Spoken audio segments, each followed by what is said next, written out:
ইফতার, ইফতারি সামনে রেখে দোয়া কবুল হয়। বিশ্বাস হয়? কি সামনে রেখে?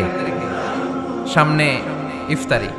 বসে থাকি আমরা তৃষ্ণায় সারাটা দিন, ছাতি ফেটে যায়।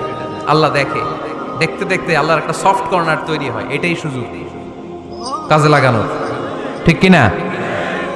মুমিন ঝুঁকবো যে কোপ মারে, সময় মতো কাজ করে, ঠিক কিনা? আল্লাহ তখন ফেরেশতাদেরকে জিজ্ঞেস করে, এই ঘটনা কি? খায় না যে? খায় না কেন? আল্লাহ রোজা রাখছে। এগুলো কি? রো আফজা, পেঁয়াজ, আলুর চপ, বেগুনি, মুরগির রান খায় না। খায় না কেন? ওরা যে ক্ষুধার্ত, আল্লাহ আপনার ভয়ে। তাই কি চায়? আল্লাহ আপনার কাছে ক্ষমা চায়, ক্ষমা চায়। আল্লাহ রহমতের দরিয়ায় জোশ খেলে যায়। আল্লাহ তখন বলে, আমারে দেখছে নাকি ওরা?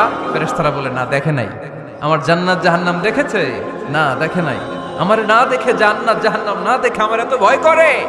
যাও, আজকের এই রোজার বিনিময়ে এখন বান্দা যা চাইবে সব কবুল করে নেব। তাহলে তাহাজ্জুদের সময় ইফতারির আগে